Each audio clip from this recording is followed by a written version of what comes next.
ଏବେ ମୁଁ ଅନୁରୋଧ କରୁଛି ଯେ ଆମର ମୁନିରାଜ ବରେନ୍ଦ୍ର ମୁନିକୁ ସମୟର ସ୍ୱଳ୍ପତା ଦୃଷ୍ଟିରୁ କିଛି ସମୟ ସେ ତାଙ୍କର ବକ୍ତବ୍ୟ ରଖିବେ।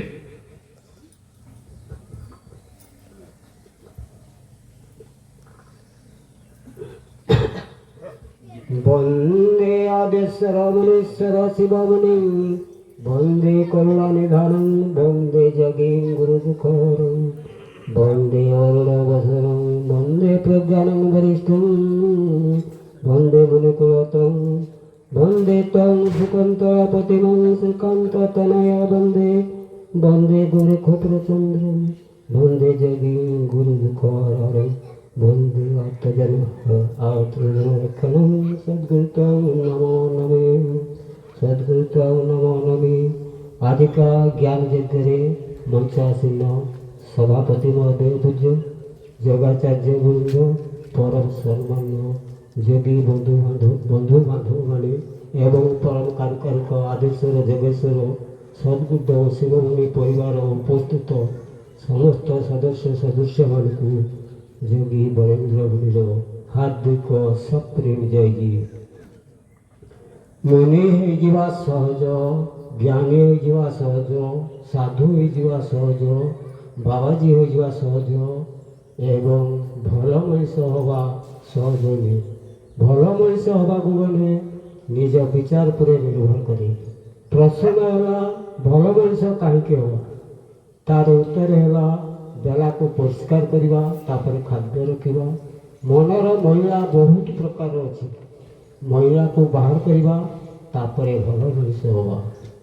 ଶିବମୁନିର ସପନ ଥିଲା ଅନ୍ଧବିଶ୍ୱାସ ଛଡ଼ ନିଜ ଭିତରେ ସପ୍ତକ ପଥ ପ୍ରଦର୍ଶକ ତମ ଭିତରେ ବିଦ୍ୟମାନ ଯୋଗ ସ୍ୱାସ୍ଥ୍ୟ ଆତ୍ମଜ୍ଞାନ ସ୍ୱତନ୍ତ୍ର ବିଚାର। ଆମେ ଏଇଟାକୁ ଯଦି ପୁରାଣ ଜ୍ଞାନକୁ ହଜମ କରିପାରିବା ଶିବମୁନିର ଏକବର ଗୌର ଶିଷ୍ୟ ହୋଇପାରିବା। ଆମେ ଏ ଜ୍ଞାନକୁ ହଜମ କରିପାରିପାରୁନେ। ଆମେ ତାପରେ ବେଶୀ କିଛି ଦେଇନି, ଏତିକି ମାତ୍ର ଦେଇଥିଲା 50 ଦିନ ପାଇଁ ଅନ୍ଧବିଶ୍ୱାସକୁ ଛାଡ଼, ଭିତରକୁ ଯା, ଭିତରେ ପ୍ରବେଶ କର। ଭିତରକୁ ଆମେ ଯାଉଛେ, ବାହାରେ ଆମେ ମାତୁଛେ। ଆଉ ଆମେ ଯଦି ସତ୍ସଙ୍ଗ କାହିଁକି ଆମେ ସବୁଦିନ ସତ୍ସଙ୍ଗ କାହିଁକି ଯିବା? ସତ୍ସଙ୍ଗରେ ଲାଭ କିସ? ଆମର ତ ଜ୍ଞାନ ହେଇଗଲା, ଶାସ୍ତ୍ର ସବୁ ଜାଣିଗଲେ ସତ୍ସଙ୍ଗ କାହିଁକି ଯିବା? ତାର ଉତ୍ତର ହେଲା ଆମେ ସତ୍ସଙ୍ଗ ସାଧନ କଲା ମାତ୍ରେ ଭଲ ପାଇବା, ଶ୍ରଦ୍ଧା ବିଶ୍ୱାସ ଭଲ ପାଇବା ବଢ଼ିବ। ତା ସଙ୍ଗେ ମନୋବଳ ଇଚ୍ଛା ଶକ୍ତି ବଢ଼ିବ। ଆମେ ଇଚ୍ଛା ଶକ୍ତି ବଢ଼ିବ। ପ୍ରକୃତର ସାଧନର ଆମର ଗୋଟେ ପ୍ରଶ୍ନ ଆସୁଛୁ, ମର୍ମ ଚାଲିଛି। ସାଧନ ଆମେ ପ୍ରକୃତର ଜଣେ କହୁଛୁ ମୁଁ ବହୁତ ଦିନ ସାଧନ କଲି, ସାଧନ କରିସାରିଲା ପରେ ମୋ ମନ କାହିଁକି ଅଟକି ପାରୁନି? ମନ କାହିଁକି ଅଟକି ପାରୁନି? ମନ ତ ପବନ ଠାରୁ ଚଞ୍ଚଳ, ତାକୁ ଅଟକି ଅଟକି ତାକୁ ଯଦି ପ୍ରଭୁ ବୁଝେଇ ସୁଝେଇ ଅଟକି ପାରିବ। ଆର ପ୍ରଶ୍ନ ହେଲା ଆର ପ୍ରେୟକାରିକ କିଏ? ତାର ଉତ୍ତର ହେଲା ଯିଏ ଜାଣିଲା ଏ ମନ ଥିର ହଉନି ବୋଲି, ସେଇ ଜାଣିବା ବାଲା ହେଉଛି ମନର ଦ୍ରଷ୍ଟା ଆତ୍ମା। ମନ ତ ସବୁବେଳେ ଥିର। ମନ ଥିର ନହେଲେ କାମକୁ ଶୁଭୁଛି କେମିତି? ମନ ଥିର ନହେଲେ ବାଟ ଚାଲୁଛି କେମିତି? ବଜାର ଭିଡ଼ ଯାଉଛି କେମିତି? ଭିଡ଼ ଜାଗା ଗାଡ଼ି ନେଇକି ଚାଲୁଛି କେମିତି? ଦୋକାନ ଦେଣନେଣ କରୁଛି କେମିତି?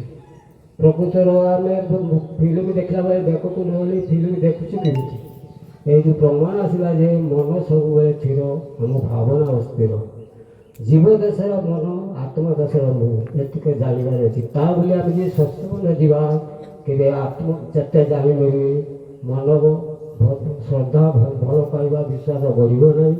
ଆମେ 2-3 ଦିନ ସତ୍ସଙ୍ଗ ଯିବା। ମୁଁ ଆଗରେ ସୁଭାଷ ସାର୍କୁ ଯାଉଥିଲି, ଖାଲି ଶୁଣିବା ପରେ ଯାଉଥିଲି। ଶୁଣି ବହୁତ ଦୂର ସତ୍ସଙ୍ଗ ଶୁଣି କାନ ଶୁଣି ମୁଁ ଆଉ ନିଜ ଗୁରୁ ଠିଆ ହେଇପାରୁନଥିଲି।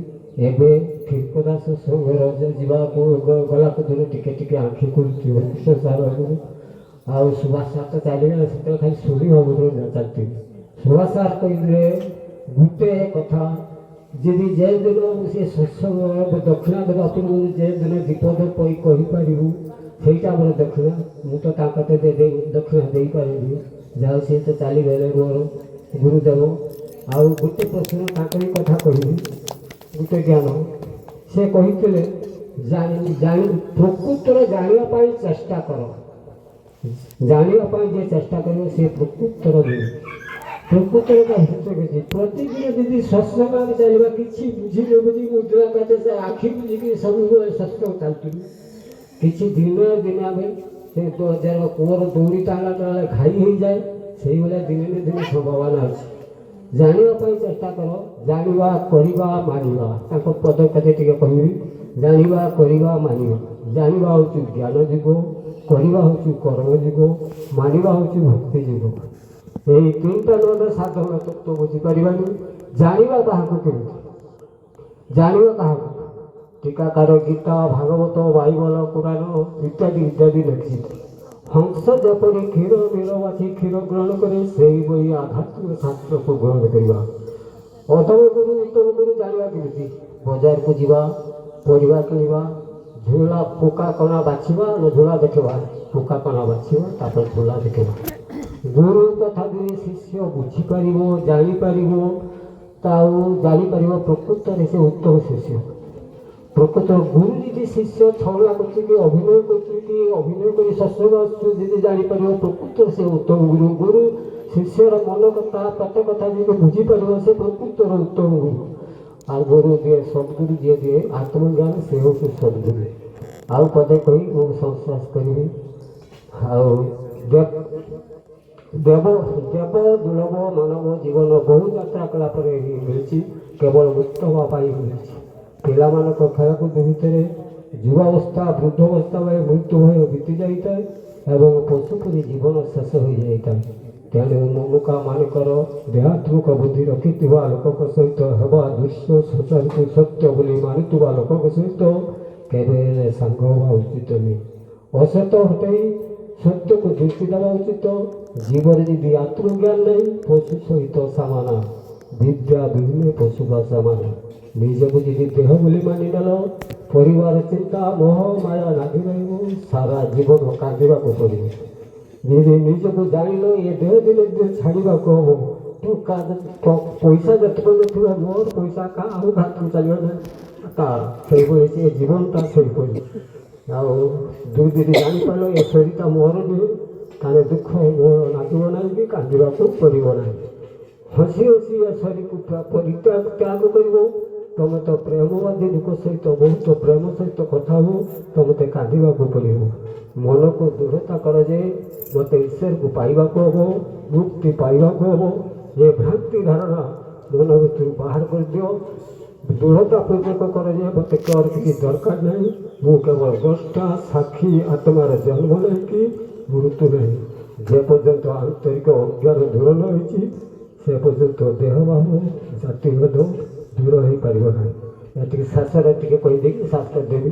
ଅନାଦି କାଳରୁ ଘୋର ନିଦ୍ରାରେ ଶୋଇଯାଇଥିବା ଅଭାଗ୍ୟ ଜୀବମାନେ ସଦା ଜାଗ୍ରତ ହୋଇଉଠ। କେହି ଜଣେ ଶ୍ରେଷ୍ଠ ମହାପୁରୁଷ ଶରଣ ନେଇ ଆତ୍ମକଲ୍ୟାଣ କରିବା ପାଇଁ ହିଁ ଚେଷ୍ଟା କର। ଏହା ହିଁ ମାନବ ଜୀବନର ଚରମ ନୀତି। ଏତିକି ମୁଁ ବାର୍ତ୍ତା ଦେଲି। ଜୟ ଜୟ ଜୟ।